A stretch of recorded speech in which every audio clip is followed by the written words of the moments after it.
50,000 करोड़ रुपए के आधार पर आज उत्तर पूर्व में बने हैं। और इसी के आधार पर सर जो भारत आगे बढ़ रहा है, अग्रसर हो रहा है, 7% हमारी जीडीपी ग्रोथ रेट है।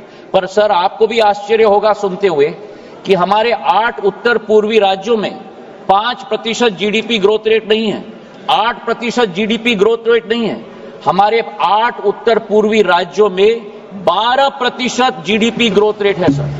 तो आज प्रधानमंत्री जी के नेतृत्व में उत्तर पूर्वी राज्य भारत को आगे ले जा रहे हैं सर।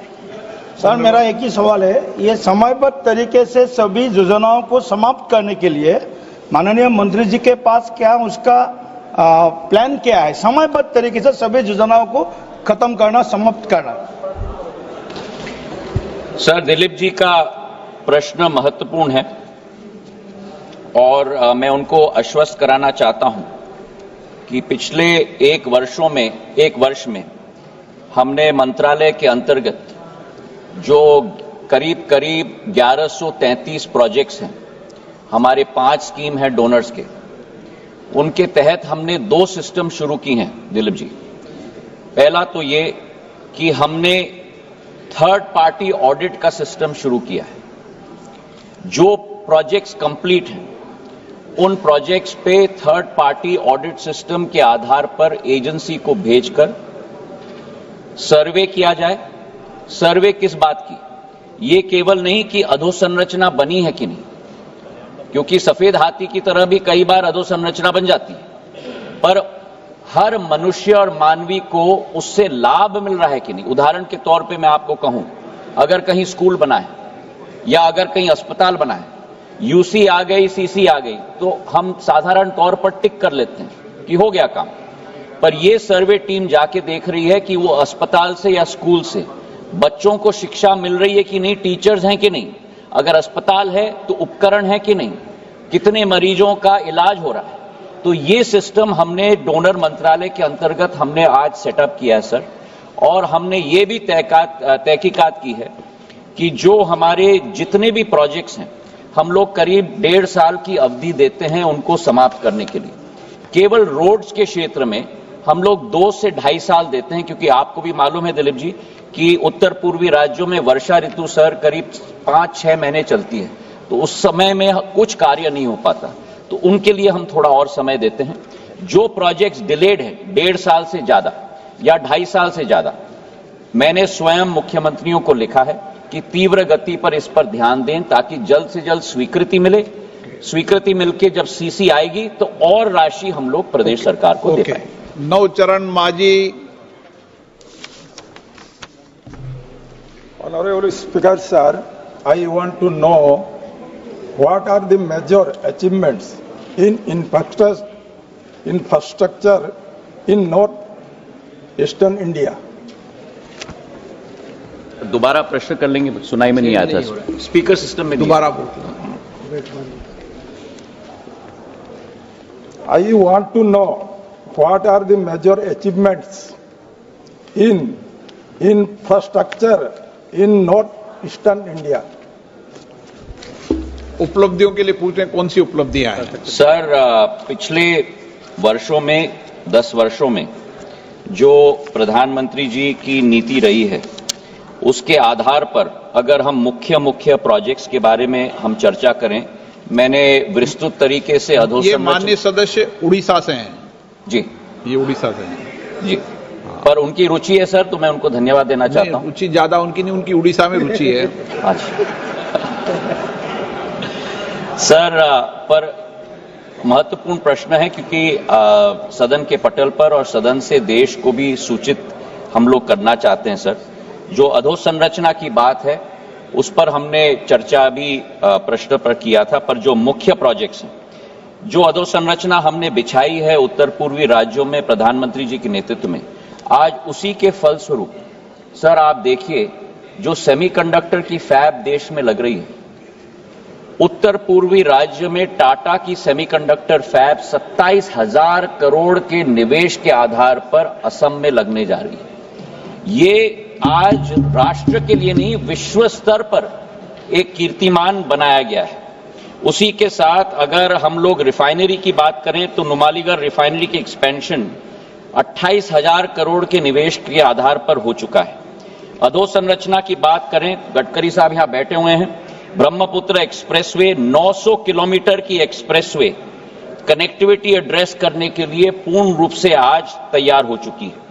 भूपेन हजारिका ब्रिज भारत का सबसे लंबा रोड ब्रिज अगर कहीं है तो आज हमारे उत्तर पूर्वी राज्य में है, जो अरुणाचल और असम को जोड़ता है सर। इसी के साथ मणिपुर में विश्व का, देश का नहीं, विश्व का सबसे ऊंचा पियर ब्रिज आज मणिपुर में बन चुका है sir.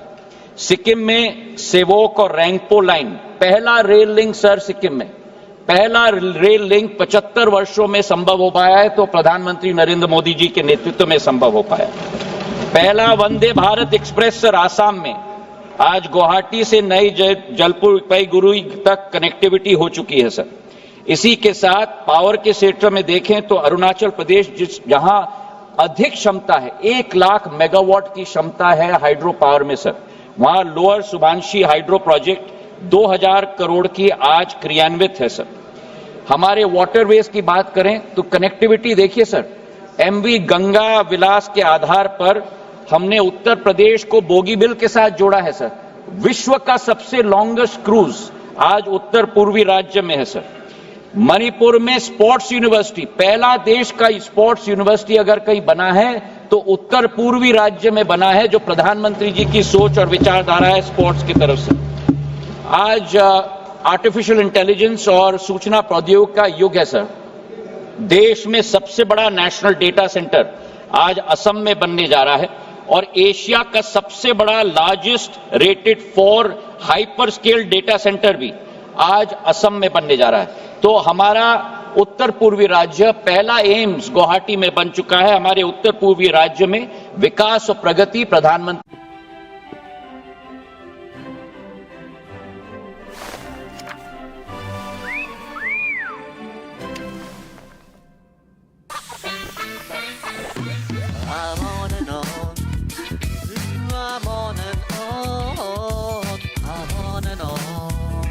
Development is a holistic concept, and as far as northeastern region is concerned,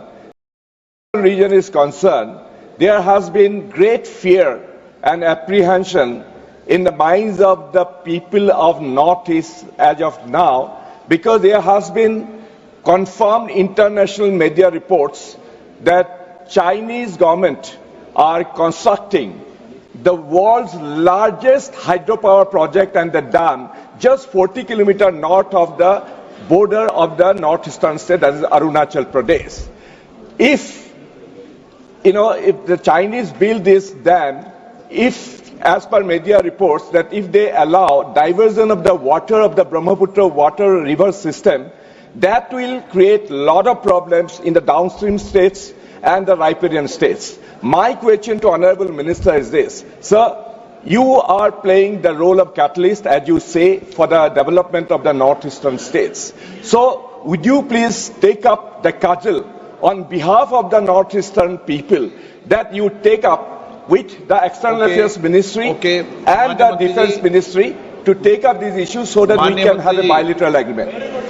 Sir, Pradyut ji has raised a very important question.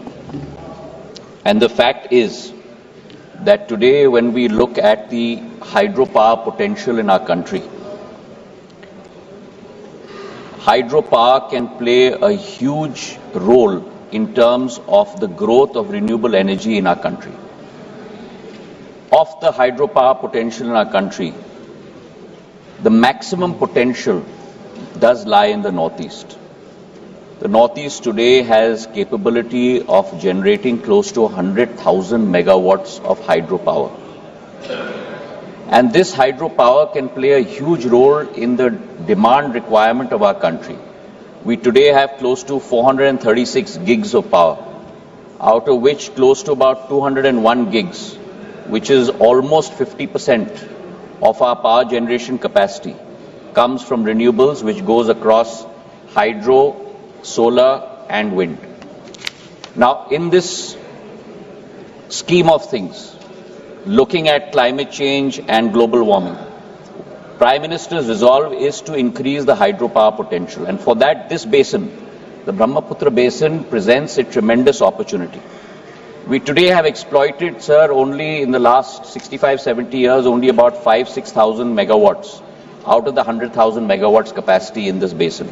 And I would like to assure the member that I will certainly discuss this not only with the EAM, but also with the Power Ministry, because this basin is extremely important for us in terms of being able to generate power, not only for Arunachal Pradesh and the Northeast, not only for India, but it can become a huge resource for us to be able to export power to other countries, which we have already started through our grid network, which allows us, the ISTS network that allows us to export power to our neighbors as well. Shri Viplav Kumar Dev. Speaker महोदय, मैं आपके माध्यम से मंत्री जी को पूछना चाहता हूं, अलग अलग मिनिस्ट्री में जो स्कीम होती है वो राज्य सरकार को दिया जाता है और इसमें जो राशि है, जो अनस्पेंड मनी रहता है, वो वापस फाइनेंस पूल में आ जाता है। इस राशि को नॉर्थ ईस्टर्न स्टेट को ज्यादा से ज्यादा खर्चा किया जाए अलग अलग स्कीम के माध्यम से, ऐसा कोई योजना डोनर मिनिस्ट्री में है तो योजना किस तरीके से इंप्लीमेंट किया जाएगा, मैं ये जानना चाहता हूं। सर, मैं माननीय सदस्य महोदय को विश्वास दिलाना चाहता हूं कि जो 10% GBS है, ग्रॉस बजटरी सपोर्ट 54 मंत्रालयों का, उसमें हम लोग पूरी निगरानी रखते हैं और हमारी कोशिश होती है कि सारे मंत्रालयों के साथ एक कंसर्टेड अप्रोच डेवलपमेंट और विकास के लिए उत्तर पूर्वी राज्यों में किया जाए। जैसे मैंने अपने ओपनिंग स्टेटमेंट में कहा था कि पिछले 3 वर्षों की अवधि अगर हम देखें तो पिछले 3 वर्षों में जो 10% 54 मंत्रालयों का आवंटन है, उससे करीब 106% ज्यादा भारत सरकार ने 54 मंत्रालयों के साथ उन उत्तर पूर्वी राज्यों में निवेश कर लिया है। सर, तो जो विप्लव जी की चिंता है कि वो फंड लैप्स न हो, वो जाहिर है सर, पर मैं उनको आश्वस्त कराना चाहता हूं कि केवल डोनर मिनिस्ट्री नहीं, लेकिन प्रधानमंत्री जी ने सदैव कहा है कि होल ऑफ गवर्नमेंट अप्रोच होना चाहिए। उस होल ऑफ गवर्नमेंट अप्रोच के तहत हमारे 54 मंत्रालय भी पूरी कोशिश कर रहे हैं कि समूची राशि नहीं, लेकिन उससे ज्यादा अतिरिक्त राशि भी उत्तर पूर्वी राज्यों में खर्च की जाए। मैंने उदाहरण दिया था पिछले वर्ष का 91,000 करोड़ रुपए का 54 मंत्रालयों का बजट था, 1,02,374 करोड़ 54 मंत्रालयों ने उत्तर पूर्वी राज्यों में निवेश कर लिया है। तो टारगेट की पूर्ति नहीं, लेकिन टारगेट से भी आगे हम चल। क्या हुआ? इसके दांत आ रहे हैं ना, तो काटने लगी है। दांत आ गए? वाह। कीको टूथपेस्ट आया कि नहीं? कीको टूथपेस्ट क्यों? क्योंकि कीको टूथपेस्ट है 75% lesser abrasive on babies teeth और है fluoride and preservative free. Cute smiles today, healthy teeth tomorrow. माननीय सदस्य।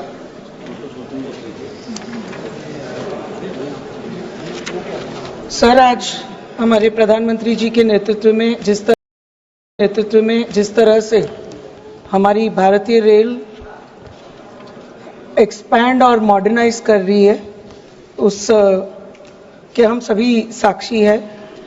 सभी विभाग में ठोस कदम हमारे इस यातायात के माध्यम को मजबूती से विकसित भारत की परिकल्पना के साथ जोड़ने के लिए और उसे साकार करने के लिए उठाए जा रहे हैं। माननीय मंत्री जी के द्वारा सबसे पहले तो हमारा ये बजट सत्र है, तो मैं उनका आभार भी व्यक्त करूंगी कि मेरे क्षेत्र में बहुत सारे काम, वो डबलिंग हो, इलेक्ट्रिफिकेशन हो, वंदे भारत ट्रेन चलाने की बात हो, ये सारी सुविधाएं मेरे क्षेत्र को मिली है। सर, आज मेरा जो प्रश्न है वो रेलवे सिक्योरिटी और सेफ्टी को लेके है। मैं माननीय मंत्री जी से पूछना चाहूंगी कि विशेषकर महिलाओं और बच्चों के लिए हमने जो सिक्योरिटी की व्यवस्था रेलवेज में आज की है, उसमें हमारी रेलवे प्रोटेक्शन फोर्स में विमेन फोर्स का बहुत बड़ा प्रेजेंस है। तो सर, ये जो प्रेजेंस बढ़ाने से कोई मेजरेबल इम्प्रूवमेंट महिला पैसेंजर सिक्योरिटी में विशेषकर महिला और बच्चों में देखा गया, उनके लिए देखा गया, और इसके पीरियोडिक रिव्यूज होते हैं, और जो विमेन पर्सनल की एडिक्वेसी है सर, उसको फर्दर बढ़ाने का क्या प्रावधान है? और सर, पिछले 10 साल में जिस प्रकार से रेलवे में काम किए गए, मैं माननीय मंत्री जी से ये भी जानना चाहूंगी कि पिछले 60 सालों के कंपैरिजन में इस 10 सालों में केवल सेफ्टी और सिक्योरिटी के लिए कितना एक्सपेंडिचर इनकर किया गया? धन्यवाद। माननीय अध्यक्ष जी, माननीय सांसद महोदय ने बहुत ही एक महत्वपूर्ण विषय उठाया है। महिलाओं और विशेषकर बच्चों के सेफ्टी और सिक्योरिटी के लिए रेलवे में कई सारे स्टेप्स लिए गए हैं, और इन स्टेप्स के बारे में अगर विस्तृत उत्तर मैंने माननीय सांसद के सामने रखा है, फिर भी मैं 3-4 इसके इम्पोर्टेंट पॉइंट्स आपके सामने आपके माध्यम से माननीय सांसद को दूंगा जवाब। बहुत सारे स्टेशंस में सीसीटीवी कैमरा लगाए गए हैं और वो लगातार आगे बढ़ाया जा रहा है। करीब करीब 1.5 साल के अंदर अंदर हर स्टेशन के अंदर सीसीटीवी कैमरा सफिशिएंट क्वांटिटी में लग जाएंगे। जो आरपीएफ का रोल है, रेलवे प्रोटेक्शन फोर्स का, उसके बारे में माननीय सांसद महोदय ने बहुत अच्छा मेंशन किया है। इसमें अब करीब 9.4% महिला कर्मचारी रेलवे की सुरक्षा बल में आ चुके हैं और उसका बहुत अच्छा लाभ भी मिल रहा है। जैसा हम सब जानते हैं कि महाकुंभ के दौरान किस तरह से हमारे आरपीएफ की महिला जवानों ने जिस तरह से काम किया, वो एक अद्भुत काम था। पूरे के पूरे सिस्टम में सबको एक संवेदना के साथ सेवा करने का एक काम किया। इसके अलावा 139 जो नंबर है हेल्पलाइन का, उस नंबर को सिग्निफिकेंटली इंप्रूव करके आज एक बहुत अच्छा वॉर रूम का सिस्टम बनाया गया है हर एक डिवीजन में, हर एक जोन में और रेलवे बोर्ड में। उससे कंटिन्यूसली मॉनिटरिंग, कंटिन्यूसली कोई भी पॉइंट हो उसका समाधान करना, उसमें पूरा का पूरा रेलवे का प्रशासन इसमें लगता है।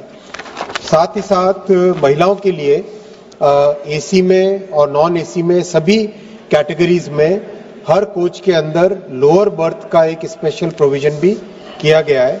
ओवरऑल माननीय अध्यक्ष जी, रेलवे में सेफ्टी में बहुत सिग्निफिकेंट इंप्रूवमेंट आया है। जो माननीय लालू जी के समय में करीब 700 एक्सीडेंट साल के होते थे, माननीय ममता जी के समय में जो 400 के आसपास होते थे, और माननीय खड़गे जी के समय में जो करीब 385 के आसपास होते थे, वो अभी फाइनेंशियल ईयर क्लोज हुआ, वो संख्या 400 से कम होके 81 पे आ गया है। बहुत सिग्निफिकेंट इंप्रूवमेंट हुआ है और मेहनत लगातार कर रहे हैं। हर एक इंसिडेंट के रूट कॉज में जा रहे हैं। Technological changes, procedural changes, training के मेथड के माध्यम से हर तरीके से हर प्रयास करके और भी एक्सीडेंट्स को कम करने का प्रयास माननीय अध्यक्ष जी लगातार है। Member supplementary. माननीय अध्यक्ष जी, मैं आपके माध्यम से मंत्री जी से जानना चाहूंगी कि काफी बार हमारे पास ये कंप्लेन आती है ऑफ डिलेड एफआईआर्स। जब जर्नी में होते हैं तब तक कोई एफआईआर रजिस्टर नहीं होती, कोई फरियाद लेने वाला योग्य व्यक्ति काफी बार ट्रेन में मौजूद नहीं होता। तो इस दिशा में to ensure the reporting of any crime promptly, इसके लिए क्या विशेष व्यवस्था की गई है? और सर, देश में ऐसे एक वल्नरेबल जो सेक्टर्स है, वो राज्य हो या एरिया हो, जहाँ पे ज्यादा ऐसी क्राइम की फरियाद आती है, वहाँ कोई विशेष व्यवस्था की गई है क्या?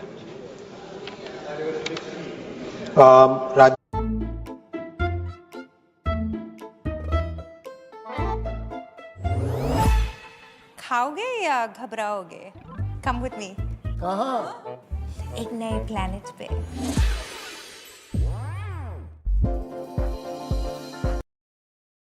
और जीआरपी, सभी राज्यों की, हर राज्य की अलग अलग जीआरपी होती है, उनके बीच में लगातार संवाद चल रहा है और दोनों के बीच में संवाद के माध्यम से एक जीरो एफआईआर वाला जो मैकेनिज्म अगर हर राज्य में जैसे जैसे न्याय संहिता का अनुपालन होने लगेगा, वो होने से माननीय सांसद महोदया का जो विषय उठाया, वो विषय का समाधान निकलेगा। श्री राहुल कसवा। महोदय, सर मैं मंत्री महोदय से जानना चाहूंगा कि ब्रॉडगेज कन्वर्जन करने के बाद में राजस्थान जैसे प्रदेश में काफी डिमांड आरयूबीज की रही। एक आप ही के मंत्रालय द्वारा बीकानेर डिवीजन को 2023-24 के अंदर 300 करोड़ रुपए के 46 आरयूबी सैंक्शन किए गए। सर आरयूबीज की इतनी ज्यादा डिमांड है कि मेरी लोकसभा क्षेत्र अकेले में 48 सुपर आरयूबीज की डिमांड है। तो इस सेफ्टी पर्पज से क्या सरकार अपने बजट से आरयूबीज का निर्माण करने का कार्य करेगी? माननीय सांसद ने जो विषय उठाया है आरयूबी और आरओबी का, उसमें भी माननीय अध्यक्ष जी इन 10 वर्षों में रिकॉर्ड काम हुआ है। और माननीय राहुल जी के तो राहुल कासवा जी के क्षेत्र में तो बहुत काम हुआ है। ठीक है, आज वहां पर है वो अलग बात है, लेकिन इनका काम बहुत हुआ है इनके क्षेत्र में।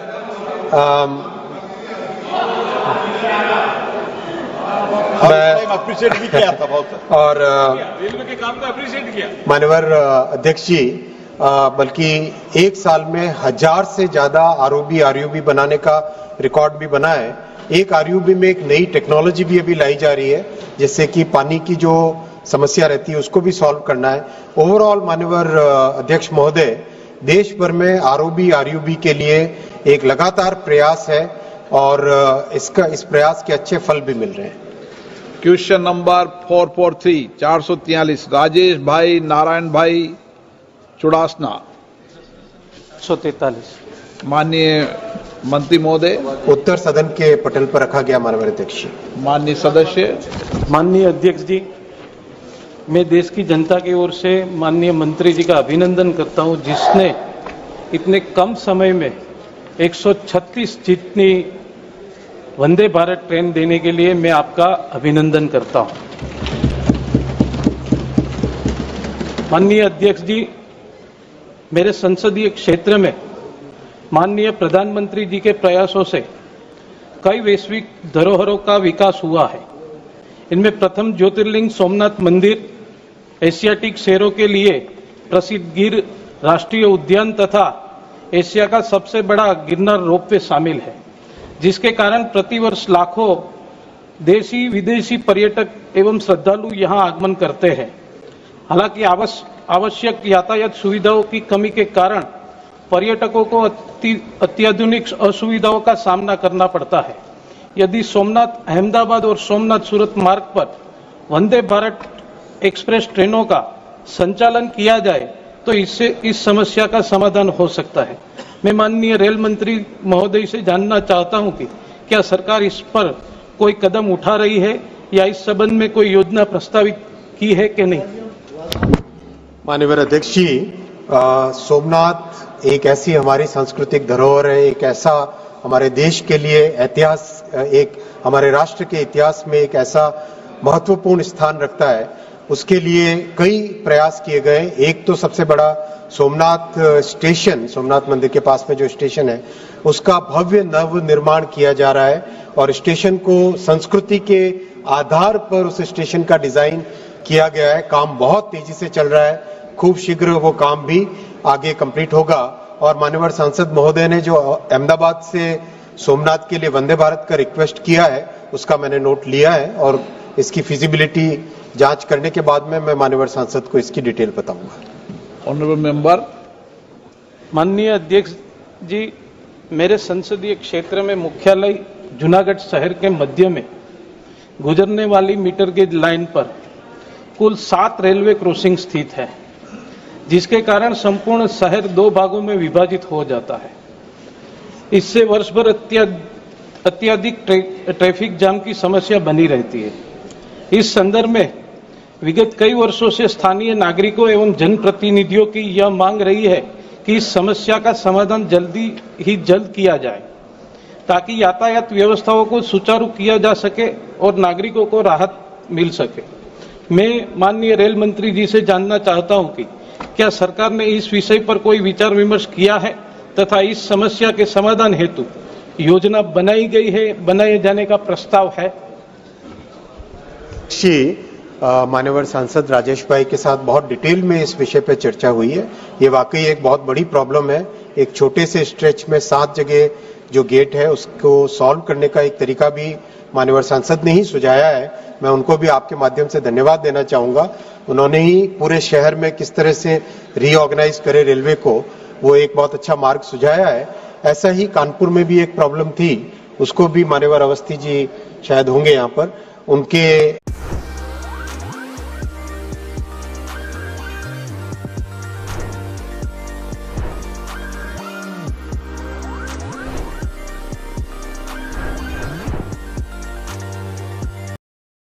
I would like to raise certain concerns to the Honourable Minister through you, sir, on regarding the onboard services of Vande Bharat trains, particularly on routes such as train number 20665 Chennai to Tirunelveli and train number 20628 Nagercoil to Chennai. Sir, we are very happy and thankful that you have given 11 Vande Bharat trains, and we are proud that it's being manufactured in our Chennai ICF factory. Despite the fact that in these above mentioned Vande Bharat expresses, the onboard menu is predominantly North Indian cuisine, overlooking the rich culinary heritage of Tamil Nadu. Has any data been taken from the passengers regarding the feedback of the menu? Because I've received pleas and complaints that let the South Indian cuisine be included, and I would like the Honourable Minister to consider that. Then again, there is also a complaint that most of the pantry workers, they speak predominantly Hindi, and it's difficult for the commuters to communicate with them regarding their needs. So will the minister make it a mandate for the deployment of the pantry workers to be proficient either in English or in Tamil, including the local languages? Sir, one more, my question has been clubbed with, only one more. I've asked a question regarding whether the major cities such as Madurai and Tiruchirappalli, those two cities lack direct Vande Bharat services. So given their economic and cultural significance, would the minister consider to implement sending the routes of Vande Bharat trains to these important cities? Honorable Speaker, sir, I thank the Honorable Member for acknowledging the fact that so many Vande Bharats have been given to Tamil Nadu, and people of Tamil Nadu are really happy with this approach of our Honorable Prime Minister, where he believes Sabka Saath, Sabka Vikas, and all these states have been benefited. I would also like to mention here, Honorable Speaker, sir, when the entire Vande Bharat program was being rolled out, our Prime Minister Shri Narendra Modi ji very clearly mandated that in the initial phase itself, every state having broad gauge electrified network should get a Vande Bharat, including Northeast, including Himachal Pradesh, including Kerala. Each and every state has been given a good quality Vande Bharat train service. Regarding food service, we have done a very important experiment in Southern Railways, where to make sure that the local cuisine can be served to the passengers, we have created a new structure called YSA, and because of that, in large places, including in Kerala, at many places already South Indian food has been started served. I mean, many of the trains, people have started getting the South Indian food in the trains running predominantly in the Southern Railways, and as that program expands, more and more trains will be getting the local cuisine, and that program is for the entire country. Whichever train is predominantly passing through one particular region, Railways is now trying to get the delightful experience of the local cuisine of that area for the passengers, whether it is in the eastern side or it is on the western side, north or south, whichever side, that is a continuous improvement process that we are taking up, Honorable Speaker, sir. Patel. Shri Hari Bhai Patel. माननीय अध्यक्ष महोदय, मैं आपका धन्यवाद करता हूं। आपने मुझे बोलने का मौका दिया। क्या रेल मंत्री यह बताने की कृपा करेंगे कि उत्तर गुजरात से सूरत और वलसाड एवं बंबई तक नई गाड़ियां शुरू करने की कोई योजना है तो कृपया ब्यौरा करें।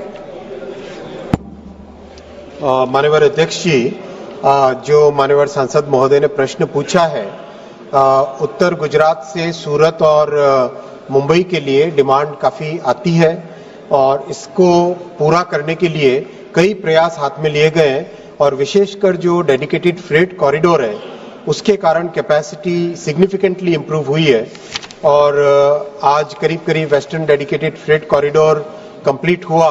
थोड़ा सा महाराष्ट्र में दिक्कत हुई थी बिकॉज जब तक श्री उद्धव ठाकरे जी की सरकार थी उन्होंने जमीन के बारे में एक्विजिशन के बारे में काफी दिक्कतें हुई, लेकिन अब अच्छा काम चल रहा है, कंप्लीट होने को आया है और साथ ही साथ उसके कारण कई इस नई कैपेसिटी बनने के कारण कई नई ट्रेन सर्विसेज भी इंट्रोड्यूस हुई है और अभी अहमदाबाद स्टेशन और सूरत स्टेशन इन दोनों का मेजर रिकंस्ट्रक्शन का काम चल रहा है।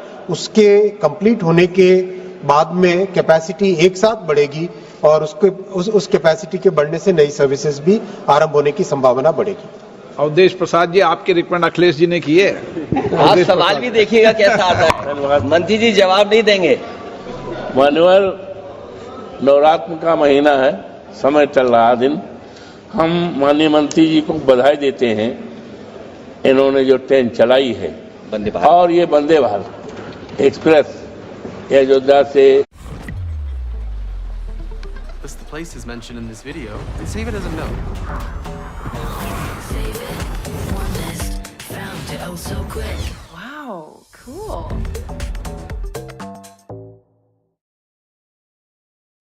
The Sleep Company brings you pure, innovative science in every mattress. This is India's only patented smart grid technology. It adapts and quietly readjusts. माननीय अध्यक्ष जी, माननीय सांसद ने बहुत ही एक महत्वपूर्ण विषय उठाया है और इस विषय का मैं डिटेल में जवाब देना चाहूंगा। माननीय अखिलेश जी के कमेंट की जरूरत नहीं है। ये विषय एक बहुत ही इंपॉर्टेंट सेफ्टी का विषय है। देश भर में जिस तरह से एट ग्रेड रेलवे लाइंस हैं, उसके कारण कैटल जब आता है लाइन के ऊपर उसकी एक प्रॉब्लम होती है और उस प्रॉब्लम को सॉल्व करने के लिए बहुत ही फोकस्ड वे में काम हाथ में लिया गया है। देश भर में माननीय अध्यक्ष जी एक नए डिजाइन की फेंसिंग का काम चालू हुआ है। करीब अब तक 800-900 किलोमीटर में जहां वो नई डिजाइन की फेंसिंग लगी है वहां पे कैटल रनओवर प्रैक्टिकली जीरो हो गया है और उसका बहुत बड़ा बेनिफिट भी मिला है देश में, क्योंकि कैटल रनओवर के कारण एक्सीडेंट की संभावना बढ़ती थी। उस संभावना को भी सिग्निफिकेंटली इससे इंप्रूवमेंट आया है और जैसे ये एक्सपेरिमेंट अभी ठीक से चला है तो देश के और भी कई भागों में करेंगे। और इटावा में इसलिए टकराते हो कि आप हो, बताओ ना। मैं कुछ कहना चाहता था लेकिन आपने कह दिया, मैं और कुछ नहीं बोलूंगा इस पे। श्री रंग अप्पा बढ़ने।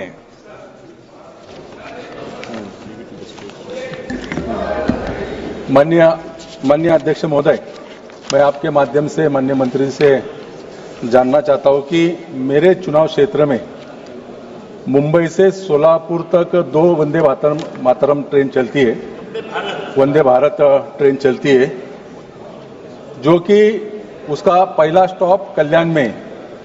और मैं लगातार मांग करते आया हूं, मेरे चुनाव क्षेत्र में लोनावला ये पर्यटन स्थल है, देश भर से कई सारे पर्यटक यहाँ आते। कल्याण से पूना तक 140 किलोमीटर की दूरी है।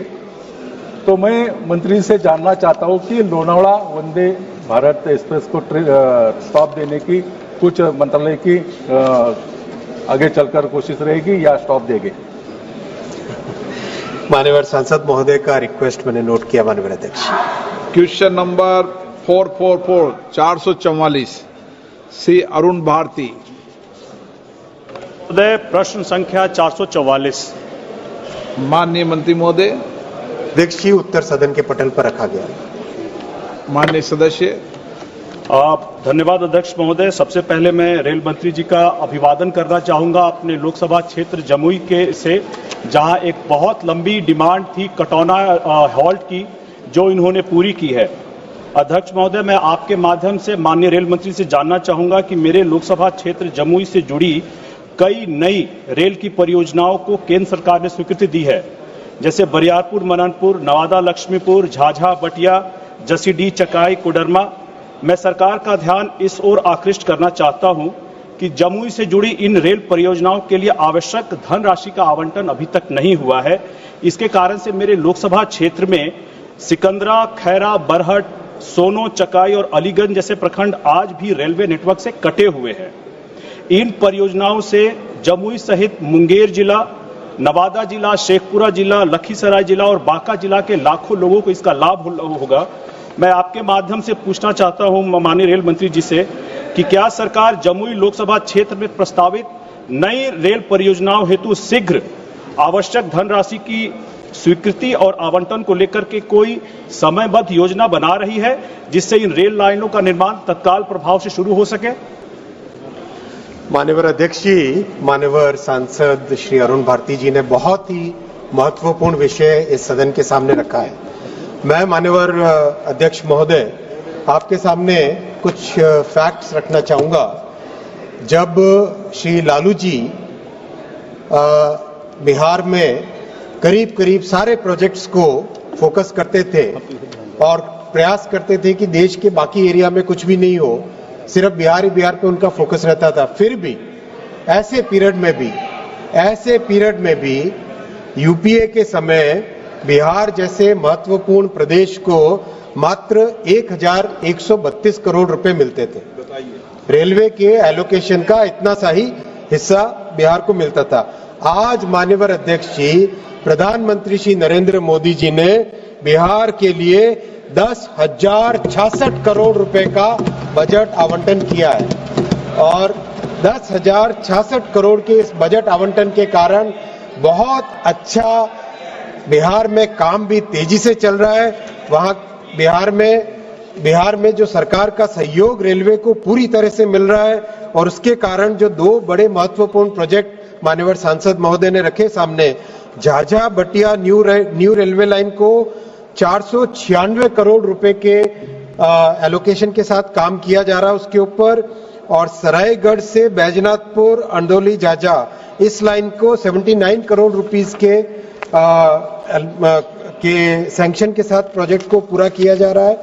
साथ ही साथ Sitaram to Jhajha 4th line 154 kilometre की और Sitarampur to Kiul via Jhajha 3rd line 199 kilometre, उसका भी सर्वे बहुत अच्छा तेजी से आगे प्रोग्रेस किया है। इसके अलावा माननीय अध्यक्ष महोदय, बिहार में 98 स्टेशंस को पुनर्निर्माण किया जा रहा है अमृत भारत स्टेशन के माध्यम से, और इसका बहुत अच्छा माननीय सांसद महोदय के क्षेत्र में 2 स्टेशन आते हैं, जमुई और सिमुलतला, दोनों में बहुत अच्छी प्रोग्रेस है और दोनों ही जगह काम बहुत ही अच्छी तेजी से चल रहा है। मैं माननीय सांसद महोदय को निवेदन भी करूंगा, आप भी कृपया एक बार जाके वहां विजिट करें और आपका फीडबैक भी मुझे दें। धन्यवाद। Honourable member supplementary. माननीय अध्यक्ष महोदय, मैं आपके माध्यम से रेल मंत्री जी से ये गुजारिश करूंगा कि वंदे भारत की ट्रेन मेरे जमुई लोकसभा क्षेत्र में कहीं नहीं रुकती है। एक जमुई वंदे भारत ट्रेन का जमुई स्टेशन पे ठहराव हो, और हमारा जो जमुई स्टेशन है माननीय अध्यक्ष महोदय, वो अमृत भारत योजना के तहत आता है, लेकिन वहां पे जो कार्य की प्रगति है वो भी बहुत धीमी चल रही है। मैं माननीय मंत्री से जानना चाहूंगा कि इसको आगे तेजी से आगे बढ़ाने के लिए क्या कोई ठोस कदम उठाए जा रहे हैं? माननीय सांसद महोदय ने वंदे भारत ट्रेन का जो रिक्वेस्ट किया है उसको मैंने नोट किया माननीय अध्यक्ष जी, और काम बहुत तेजी से चल रहा है। करीब देश भर में 1200 स्टेशनों पे एक साथ इतना बड़ा काम चल रहा है, जो माननीय अध्यक्ष जी, प्रधानमंत्री जी का बहुत बड़ा विजन है भारत के रेलवे स्टेशंस को ट्रांसफॉर्म करने का। आज विश्व में सबसे बड़ा रेलवे स्टेशन का रीडेवलपमेंट का काम हिंदुस्तान में चल रहा है प्रधानमंत्री श्री नरेंद्र मोदी जी के नेतृत्व में। श्री पप्पू यादव। अध्यक्ष महोदय धन्यवाद। माननीय मंत्री जी, आप लगातार डाटा पर बोल देते हैं और ताली भी बटोर लेते हैं। मेरा आग्रह है कि जो इलाका है बाढ़ का, कोसी सीमांचल मिथिलांचल, वह जो इलाका है वो कंप्लीट रूप से, आपने नई परियोजना की बात की, हम लगातार बात उठा रहे हैं देवघर से लेकर के नौगछिया होते हुए सिंहेश्वर स्थान और किशनगंज से लेके जलालगढ़ बनमनखी होते हुए कुशेश्वर स्थान से मुजफ्फरपुर गरीबनाथ। क्या माननीय मंत्री महोदय, आप हमको अभी आपको मैं धन्यवाद देता हूं, 173 करोड़ रुपया आपने रिलीज किया, इसके लिए मैं दिल की गहराइयों से मैं आपको धन्यवाद देता हूं। मेरा आग्रह है कि हमारे इलाके में सबसे बड़ी फैक्ट्री है, मैं आपसे विनती करता हूं, ये परियोजना बहुत महत्वपूर्ण है। आप सनातन की बात करते हैं तो बीरनगर जोड़ने के लिए क्या आप उस इलाके में इस दोनों रेलवे लाइन जो सबसे महत्वपूर्ण परियोजना है, क्या आप इसको इसी साल में लेकर के बढ़ाने का प्रयास करेंगे? मैं आपसे धन्यवाद देना चाहता हूँ। हाँ माननीय मंत्री। माननीय अध्यक्ष जी, मैं पहले तो धन्यवाद देना चाहूंगा माननीय सांसद श्री पप्पू यादव जी को। आप लगातार मिलते भी हैं और आपके इतना बड़ा एक प्रोजेक्ट सैंक्शन हुआ, अप्रूव हुआ, उस पर काम भी चल रहा है। इसके अलावा माननीय सांसद ने जो बहुत ही महत्वपूर्ण विषय उठाया, गंगा जी पर नया पुल आपने जो स्थान बताए, उस स्थान नौगछिया को कनेक्ट करने वाला बटेश्वर धाम वाला, वो माननीय प्रधानमंत्री जी ने ऑलरेडी इसको सैंक्शन कर दिया है। उसका डिजाइन का काम चल रहा है। डिजाइन का काम चलने के, अब थोड़ी तालियां आप भी कर दे तो अच्छा रहेगा माननीय अध्यक्ष महोदय, और बहुत जल्दी उसका फाउंडेशन स्टोन भी ले होगा। अखिलेश यादव जी। अध्यक्ष महोदय, मैं आपका बहुत धन्यवाद देता हूं कि आपने मुझे सवाल पूछने का मौका दिया। मैं आपके माध्यम से माननीय मंत्री जी से जानना चाहता हूं, देश की राजधानी रही सम्राट हर्षवर्धन की नगरी, वहां पर एक अमृत काल में रेलवे स्टेशन बन रहा था। पता नहीं क्यों गुणवत्ता इतनी अच्छी थी कि 30 मजदूर उससे दब गए। मैं माननीय मंत्री जी से जानना चाहूंगा कि इतने इत्र की नगरी, सम्राट हर्षवर्धन की नगरी, भारत की राजधानी रही, उसका स्टेशन आप क्या वर्ल्ड क्लास बनाएंगे कि नहीं बनाएंगे? और